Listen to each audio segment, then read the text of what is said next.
Welcome to the 41st episode of our podcast on European marketing and innovation.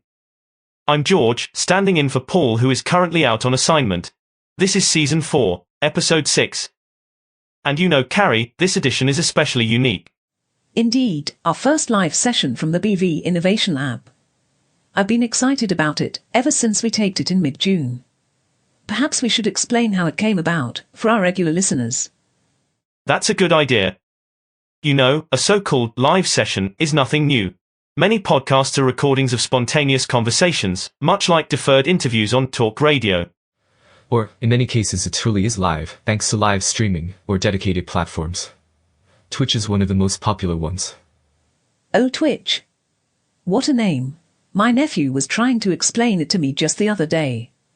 In today's segment, we simply pre-recorded a live session we conducted in the studio right after we had held one of the lab's frequent VIP workshops. On the 16th of June, we had hosted 2 European pioneers of neuromarketing. Exactly. Our own Raquel, from the BV Innovation Lab, together with Pablo Filomeno, co-founder of a new advanced neuromarketing platform created here in Spain.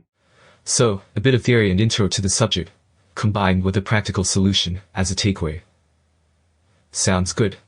Yes, it was. Very practical and surprising. Shall we have a listen? This afternoon, I'm joined by Raquel Fructos, also known as @NeuroRachel on Instagram and on social media, as well as Pablo Filomeno, a co-founder and director of Feeder, a very interesting platform based around neuromarketing, which gives people from marketing emotional analytics. So before we get into the details of our conversation, I want you to know that you're about to listen to 2 European innovators and pioneers in the area of neuromarketing.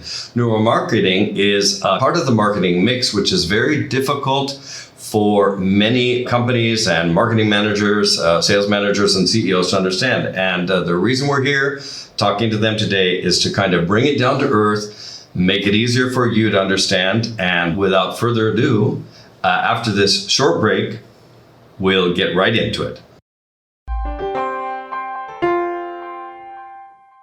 The following content is brought to you by Derby Hotels Collection, European luxury hotels. Enjoy a special 10% discount in London, Barcelona and Madrid with the code BVAlexa at derbyhotels.com. So Rachel, one thing I'm really interested in whenever I'm talking to innovators like you is when you start a new business and you're a recognized consultant around neuromarketing here in Spain, in Europe and on an international level. How did this get started? How did you fall in love with neuromarketing, or, well, call it as you will, neurosciences? I'll leave that up to you. So it has to be with my childhood. You know, when I was a child, I discovered. I always explain that in my training sessions. Is that when I was 10, more or less, I discovered that scented paper had a most powerful effect on my stories writing down on that kind of paper that smells than in white paper. So that was something that in that moment I didn't know anything about neuroscience, the power of sense and so. And when I finished my studies in marketing, I discovered neuroscience applied to marketing. So as I'm a curious person, I started reading and studying neuroscience, and I discovered a new world really useful for marketers, really useful to test companies, to test brands, to test products. So I decided to apply and start my business focus on neuromarketing. Well, I remember, before we move on to Pablo, I remember that that marketing that's based around the sense of smell was introduced a couple of years ago, and a lot of people looked at a person that was doing that as if they were from Mars. It seems strange, and so you really were pioneer if, as a young girl, you were attracted by the sense of smell, and somehow you linked it to communication and marketing. So before we move on to Pablo, what is your personal favorite smell? Is it lavender? Is it vanilla? Is it cotton candy? Yours. I'm talking about you. You the brand. Yeah, I like the citric smells, scented citrics, because they're really activators of your capacity of production. You know, it's a smell that gives you the powerful of creativity to be more to do more things, because it wake up your brain. The citric smell. And your mouth too. If you suck on a lemon a little, then you'll definitely have the eyes open and everything. But another interesting thing is that any aroma has a function. So if you want to attract young people, you will use citric smells. If you want to make that people stay longer in a place, you will use another kind of smell. So it's really interesting because there's a strategy behind all this world. And for example, the vanilla is something that all of us likes in general, because it remembers the mother milk. You know? Oh, wow. It's a sweet smell that remembers the mother milk. So anyone feels comfortable with that smell. Okay, that's really, really interesting. Well, Pablo, in the intro even, I noticed that it's kind of hard to define your product as a startup, as an entrepreneur, feeder. But I think what I should kind of mention is that you're using facial recognition technology to measure emotional responses. You know, we'll get into that in a little bit more detail with my colleague Ale, who's here.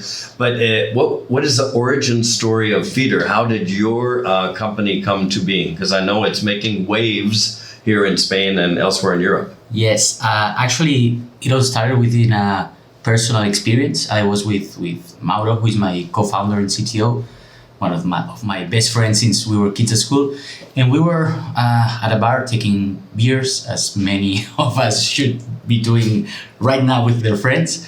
And I received a message through WhatsApp from another friend, and I knew it was going to be something good, because that friend always was sending good stuff and everything. So I shared my screen in the table. We were a group of friends, and we just laughed. I mean, it was really a really good content, but that was it. I mean, I didn't answer. I just kept my phone into the pocket again, and I just kept going with my night, with our drinks and our night and whatever. So when I was walking home by night, I remember I didn't answer my friend. So I just kept, I took my phone off the pocket, and I just wrote a lame ha ha ha with my face absolutely. You didn't even use an emoji. You didn't put a smile. It was lame. It was very sad. I mean, and it was a ha ha ha. My face was absolutely unexpressive and sad. So, and I wrote him this, and I can keep my phone in the pocket. And this is when I realized that there was a big part of communication missing in between people. So we started developing. I called Mauro, I called my partner, and I said, "Hey, we have to do something with this. I mean, there is a huge lack in terms of communication that we have to do something with reactions." So we started developing the tool that we are now in our hands. That it is basically meant for analyzing how people is reacting, as you said, using facial recognition. But it all started as all good things, I think, among beers and friends. And a personal experience. That's really super interesting. Well, there's one benefit of what you've created, but I'm not going to give any spoilers. I'd like to pass on now the next question to Ale, who's my co-host here, who just joined our voice team, by the way, and is doing a fantastic job. You had a certain question about neuromarketing in general that you wanted to ask. Yeah, thanks, Paul. I really love neuromarketing, and I really love what you do. And I have noticed that you love what you are doing. So that's so great. And for our listeners, I was wondering what kind of practical benefits has neuromarketing for example, your Rachel? I would say that using neuromarketing in your strategy is going a step beyond the others. Why? Because you can imagine, for example, I'm a food and beverage company and I want to launch in the market a new product. If I have the tools to test this new packaging, this new product in the market before launching it, it would be a really, really safety, this launching, this investment. So neuromarketing allows you to use some kind of tools that you can test in advance what is going to be the impact. Because remember that 85% of our purchase, our buying decisions start in the rational part. So neuromarketing studies how the brain works when we are buying. Why I buy one brand of, a drink, and I can be really fan of something, but I'm not going to change this brand, but I can change my phone company anytime. So this is what I study. No? The process of how we buy, and we can help companies to keep safe the investment before launching in the market. I mean, if I pay in a TV spot, prime time, it's going to be a huge amount of money. But if we test the emotional impact, the rational reaction of the market before doing it, I think it's really intelligent to do it, if you can do it. My main mission is to make neuromarketing accessible to everybody and to go far away from neuromarketing is really expensive, neuromarketing is only for huge companies. No, here we perform simple studies with FIDER, for example, is a successful case of using neuromarketing tools in an intelligent way. Yeah, that sounds so great. Neuromarketing always it's like more theoretical part, but you seem like we are setting up this in the market, and it's got to be a difference for the brands, or a set of difference between the brands that always seems the same for the users. And Pablo, so you are the CEO of FIDER. This platform, what practical benefits give to the brands or to our listeners? Yeah, actually, I think. Okay, FIDER, what is FIDER? I think it is easier explaining a little bit what we do, so we can get into the benefits. We have developed a tool for analyzing audiences using facial recognition, as Paul said, and what we get from this facial recognition is we track microexpressions, users' microexpressions. Each one of the microexpressions gives us an information about how people is feeling, how they are feeling. So, in long story short, we create a detailed analysis in real time of how your audience would be feeling in front of the contents that you want to send them to, your marketing contents, whatever. About benefits, in the end, I think there is one big benefit, which is getting to know better your audience, to get to know, to communicate better with them. So in this way, you will notice that your return of investment will be better, your performance will be better. In the end, it's obvious. We were talking about this before. I mean, it's something very, very obvious, but it is important to have this in mind. I mean, sometimes I think our minds go road. I don't know how to say it in English, but we start thinking too much, and we just think about numbers, clicks, impressions, but we miss a very important part, which is getting to know each other better so we can communicate between each other better. That's so true. And one thing that I'm intrigued at when you say that you're measuring these micro impressions or, micro facial movements, how do you do that? Do you invite people to be filmed at your company, or do you use webcams? Yes. Or how exactly does that work? Actually, it is a SaaS tool. I mean, it is a tool where it is all online. You can get your own user, and you will be sending these campaigns for analyzing to your audience. So, that's great. And these people will be analyzed by the webcam of the laptop, by the camera of the smartphone, it is always online, and they always have to agree to be recorded. This is very important. Even though it is an anonymous recording, we don't keep faces or personal data or whatever. We just keep the data that comes out from the microexpressions. They always have to agree with being recorded and taking part of this market research. In the end, it is a market research. Well, I liked what you said earlier too. You said you're not recording names or faces. You're recording zeros and ones, Zeros right? and So ones. it's totally anonymous. No, absolutely. And I was just showing Alejandro the KPIs because they're in real time, right? So Yes. if you have, let's say, 50 people who are looking at, they're doing a pre-test, as Rachel said, of a commercial TV spot, and then the real-time data is actually coming in real time. In real time, yeah. But it's like creating charts and bar charts. Yeah. Actually, I think In a back office, right? in your own back office. I mean, it's when we created it, we were like obsessed about creating a very simple dashboard to get to know and to understand the data in a very easy way.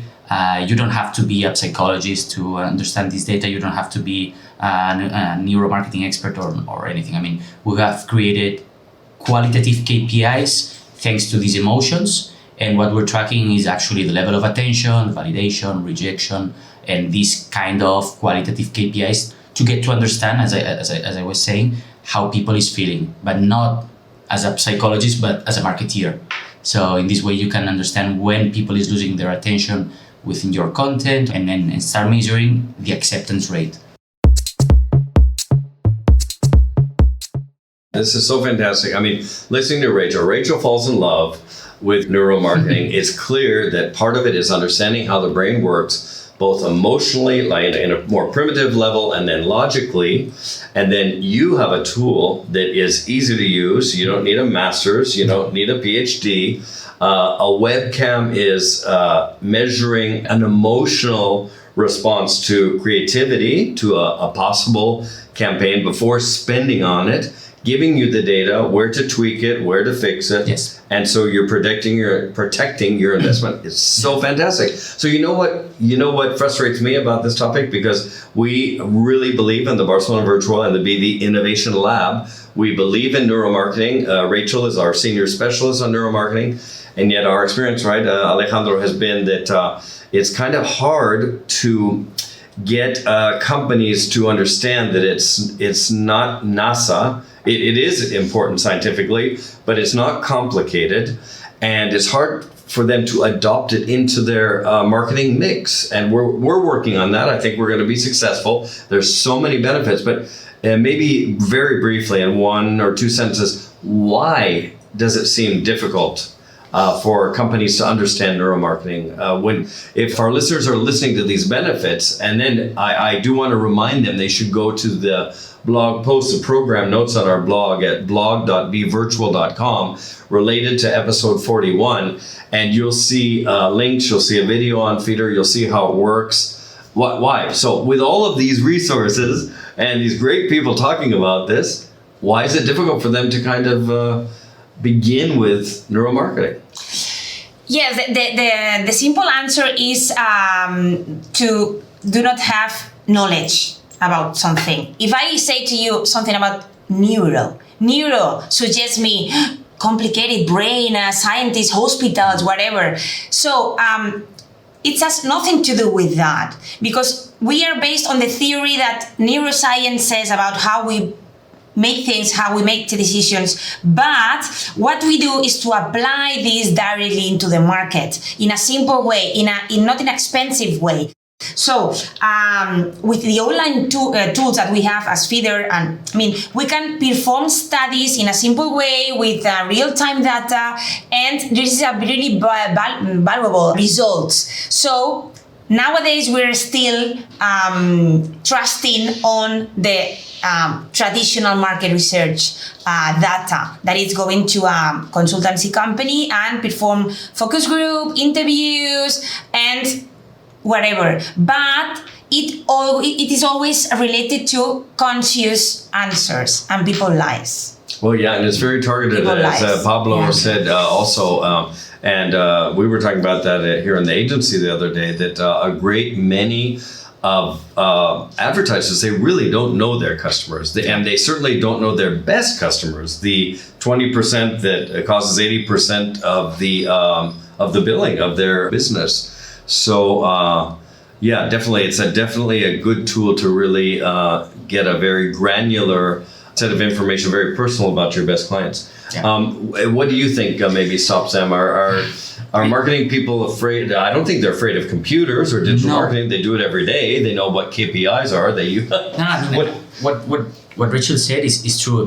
The word neuro might be a little bit scary, but I think people are doing things wrong in this. I mean, look how easy it is to understand Raquel when she's talking about neuromarketing. It's like, okay, this is not. I mean, this is all about logic, and it's not rocket science. We didn't develop that. I mean, it's not rocket science neither. Our tool. I mean, it's just all about logic, and it's just about thinking about how humans behave.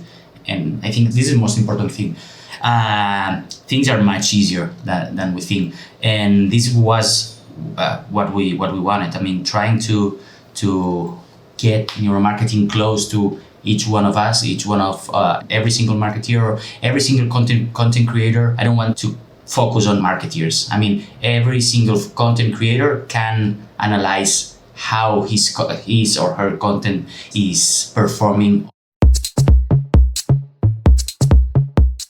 A lot of our listeners are CEOs or chairmen of the board, or they're sales directors, or they're e-commerce directors, they're social media directors, managers. So, before we go to the very last question, it's kind of a wrap up for Rachel, Neuro Rachel, and Pablo. And Ale, I'm going to ask you to also give us your opinion. But I remember one data point that you also mentioned recently, Raquel, which is that 95% of purchase decisions are motivated unconsciously. They come from unconscious reasons or due to unconscious reasons, right? So, I just want to direct myself now to our audience, and you're listening from all around the world, and we're so happy to have you with us on Alexa, Spotify, Apple Podcasts, and all the different podcast programs. And I just want to let you know that it's really gratifying to sit here with Spanish innovators. This is a product made in Spain, experts here in Europe. It's all about European marketing and innovation. But a lot of people seem to think that the US or China or other areas of the world are much more innovative. So what do you think? Let's start with Alejandro. Do you think Europe is innovative? Do you think we're going the right path? We had a podcast episode where we talked about saving European innovation. But when I look at Rachel and when I look at what Feeder does, I think Spanish and European innovation is very healthy. Thank you very much. What is your opinion? And then we'll pass it on to Rachel and Pablo, and then I'll close. Sure, I think Europe is to innovation. I see that projects like the Feeder, I see the platform, I see projects in Barcelona, I see the Mobile World Congress we do here. I think Europe in general wants innovation, and they do their best for concepts. China have the platforms too, USA have their platforms too, but here we do things. I think that we have to communicate to the world that we do things here, great things too. So Europe is on the move. Europe is it's not the old continent. It's the new 21st century, very cool continent, right? Yeah. Rachel? Yeah, I would say that in terms of Neuro, completely, I would say that the most innovative country is the United States, is where the most $millions of dollars are being. But I have to say that I'm really proud to say that in Spain we are doing things great. There are new startups coming up. Working with new tech things. Pablo knows a lot because he's always in the Mobile Congress and all the tech and startups exhibitions, and he can say that we are really early adopters. We like doing new things, and what I'm really, really falling in love is that we create growth hacking companies, startups, SaaS platforms, just to make people easier, their lives easier, yes. Right? Well, I know that Spain has always been a very early adopter country, and young Spanish people, they will adopt the latest technology within minutes of hearing about it, it seems. Yeah. Okay, thank you very much. Pablo? Well, I can say that Europe is, as you said, I mean, it's moving, but it's moving fast, very, very fast. I mean, for example, in Spain, there are now 3 hubs that are amazing. One is Barcelona in terms of tech, in terms of startups, the startup ecosystem that there is. Well, actually, it is already built and it's huge in Spain. It's an amazing startup ecosystem with Barcelona, Valencia, and Malaga, which is I just come from this event that we were discussing. And not only, I mean, also if I'm thinking startups, tech startups that I've been meeting all these last years, I can talk about amazing Italian innovators, amazing Dutch innovators. I'm now in a program with the MIT that it is a Poland program with MIT where we are taking part, and I have met Polish, Slovenian, and Central East Europe startups that they are doing amazing things, and Ukraine. I've met so many Ukrainians that they are developers. They have tech startups. There are a lot. It's amazing. That's amazing. Well, in 1989, with the fall of the Iron Curtain, the Berlin Wall, there is tremendous talent and innovation just coming out of Central and Eastern Europe, where I used to work, and the Czech Republic, Hungary, Poland, all of those countries are very, very interesting. I didn't know that. And just in general, the youth of Europe, they are very connected to the 21st century. So, well, guys, it's been a pleasure counting on your very valuable time, listening to you, hearing about this exciting project. I know, Rachel, you are doing a lot of in-company trainings. You're doing international conferences. You talked to me just the other day about democratizing. How do you say that in English? Making it more democratic, this access to, sometimes I think in Spanish, to neuromarketing, but most of all its benefits. And again, it's really wonderful to have you, Ale, here in our first live session. Well, it's live right now. It will be on Alexa and the major podcast platforms. As you're listening to it, it's there. And just one final reminder, please don't forget to visit us at blog.bevirtual.com. Go to the BV podcast section, look for episode 41, and we will be sure to give and leave very valuable resources, links, the biographies of Rachel and Pablo there, as well as any other thing that we think will help you understand why you need Neuro. Until next time.